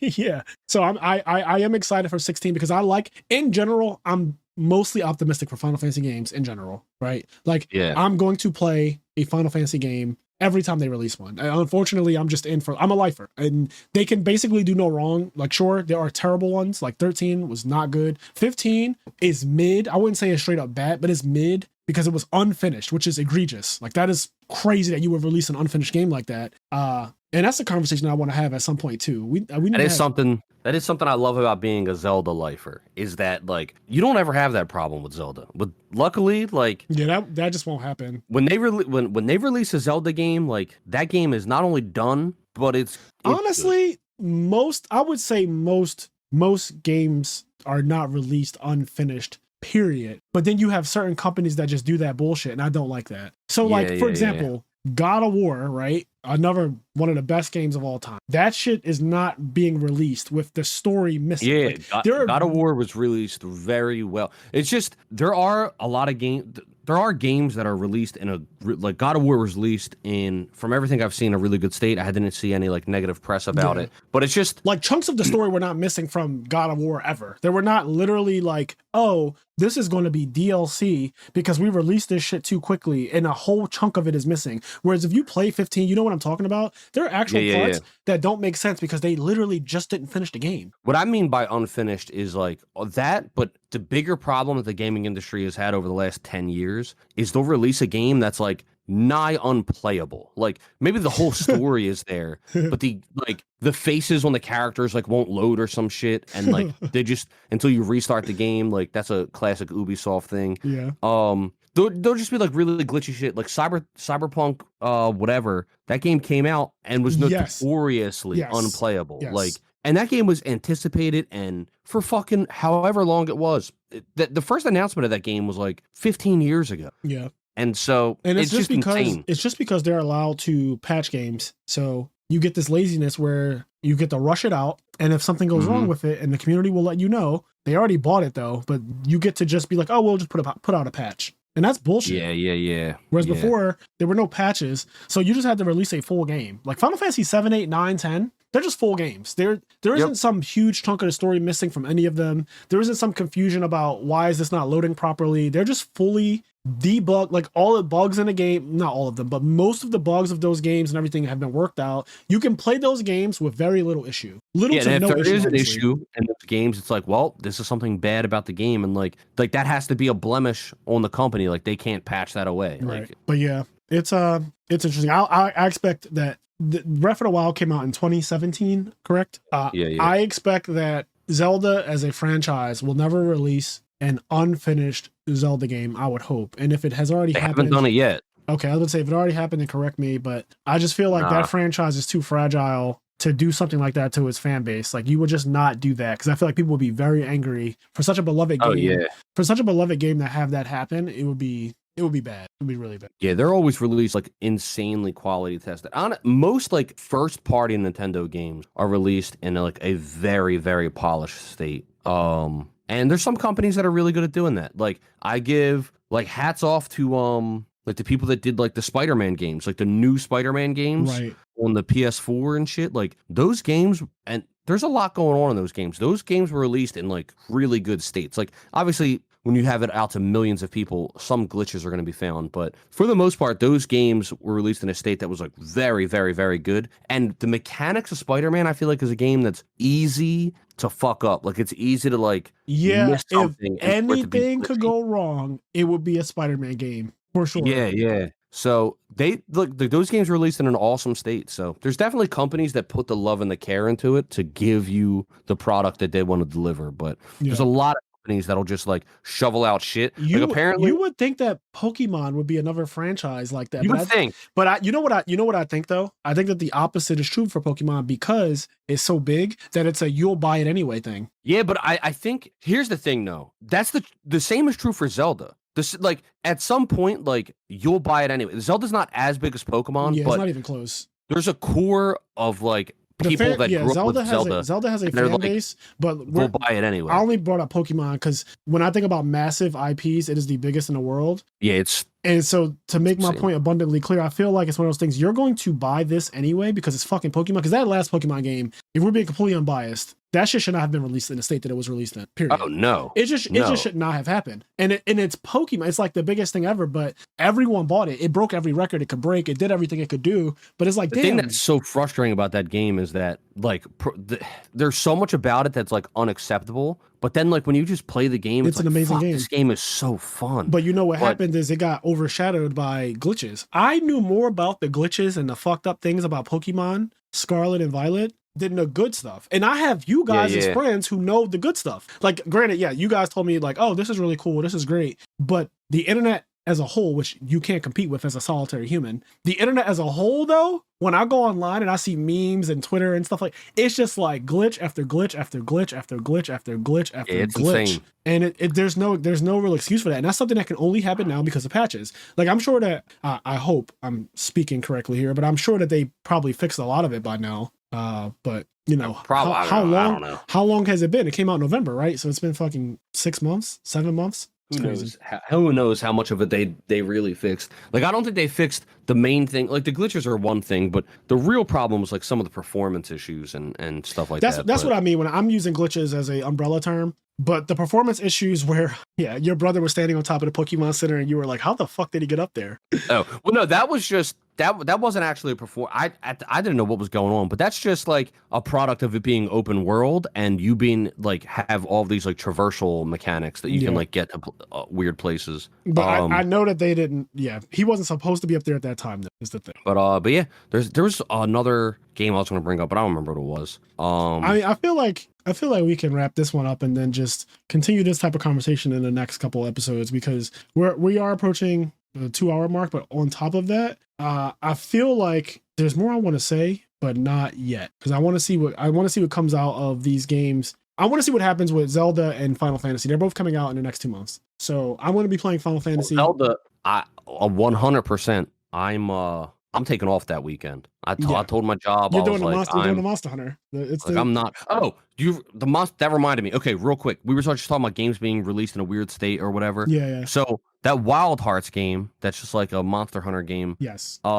I like followed back up on it. I wanted to like see stuff about it, and just apparently it is really fun. There's a lot of really cool mechanics and cool shit in it, but there's also just like a lot of broken, weird, like glitchy type things in it that like still haven't been patched or like fixed or just whatever.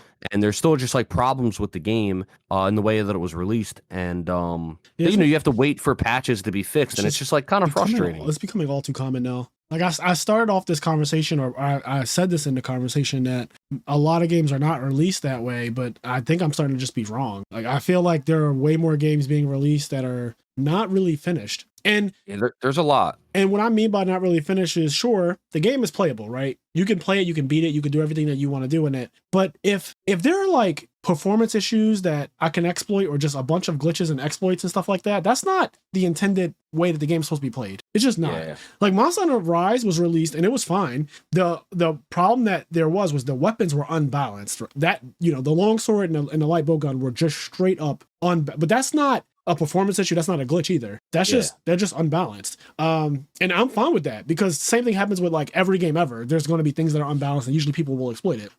But for it to be like, oh, my character's face isn't showing up, or my weapon is just like this hitbox is just not active when it should be. It's just an inconsistent hitbox, and that should not be a thing. Like that's more something that like, you guys could have fixed this. You guys could have tested this and fixed this, and it just is lazy. Just fucking lazy. It's really frustrating. And deadlines because everything is trying to get revenue into a specific period. So that like everything is quarterly with big businesses, right? So Zelda is being released in Q2 2023, and I'm sure that they want their margins for Q2 2023 to look a certain way because that game's coming out. Mm-hmm. Q4 2022 had Pokemon, so they're going to want their margins and stuff a certain way for Q4. They don't want to push these games back because then that quarter becomes horrible compared to what it was projected. Like every business projects out, this game comes out this time, we can only push it back within that quarter. So like Zelda's coming out in May, right?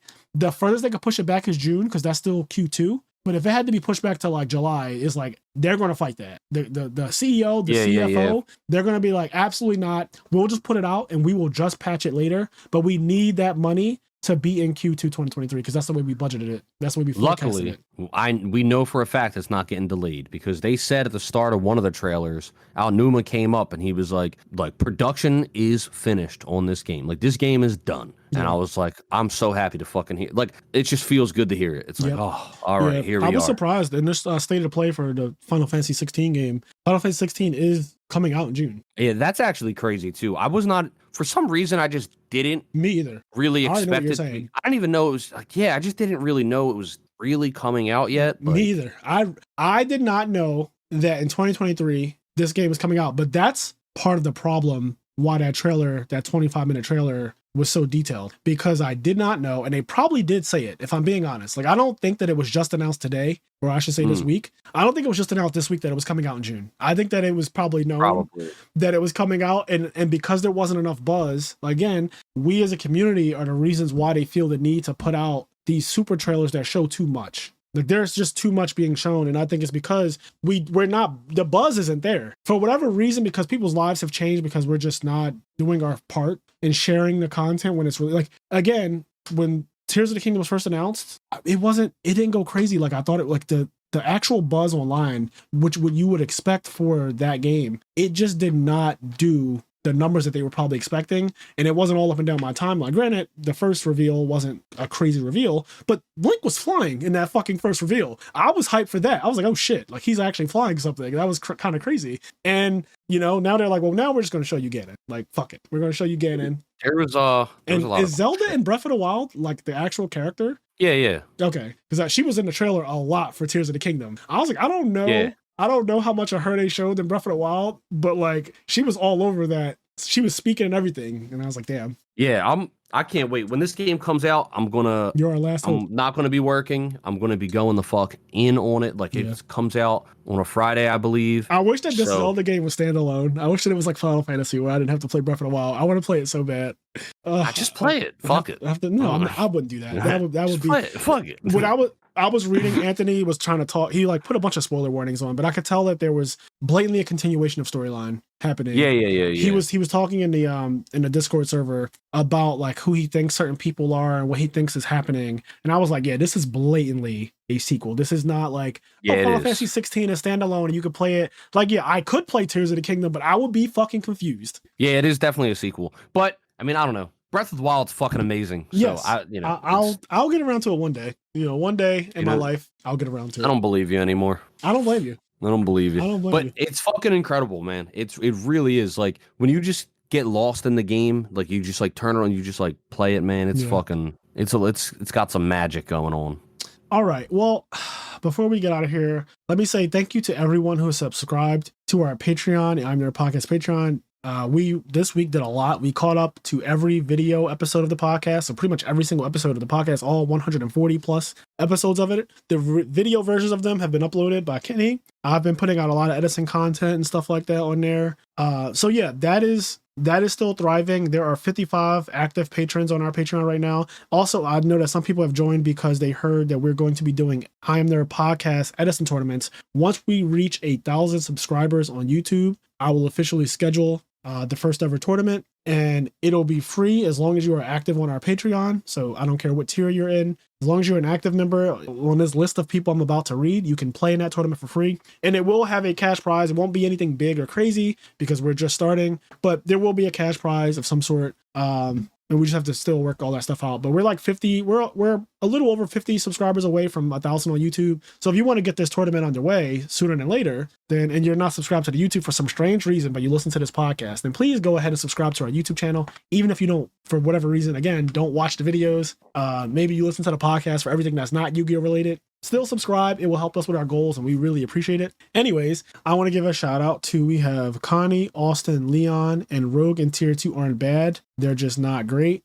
Garen Williams, Xavier Swift, Hylian, Dimitri Barnes, Vinny Casello, Dominic Roberts, Giovanni Avalos, Alex Flamer, Andre Reynolds, CJ, WK-Dad1, Dan Varable, First to Home, Dallas Fernaris, S. Akuma, Mitchell Noss, Midwest Gaming, William Shapiro, Dimitri Safirdas, Vince Marquette, Dallas Bailey, Roz Weiss, Nick Stango, Hanto, our two-time national champion, Vincent Zen, Sarah Maria, Sunny Top Cut Podcast, Alex Ahern, Philip Campa, Arali Melfi Slump, Chris Len, Wookie159, Connor LK, MSW2389, Edison Club, Kyle Batelho, Brandon Moore, Sugal, Nick, Mr. Soultide, Nafa, Corey Fowler, Omar Ramos, Elijah Balfault, and then Kenny has his. True Hero, Tyler Tadeo, Majora X, Anthony, Matt Glenny, Rogue, and Tier 2 are the polite terms for a bad deck. And newly subscribed, we have Jake LT and Duty Booty. She got that duty. Duty Booty. Shout out that Duty Booty. Shout out that Duty Booty. Yeah, you guys, I know Duty Booty asked me for a link to the IMNerd Podcast Discord server this morning because he just subscribed, or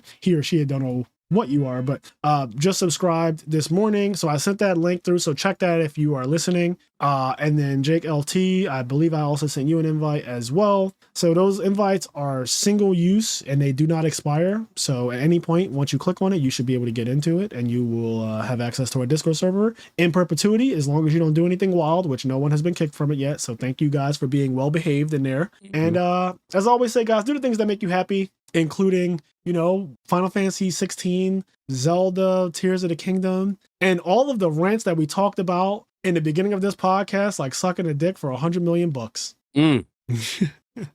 All right, we're getting out of here. Peace. Peace.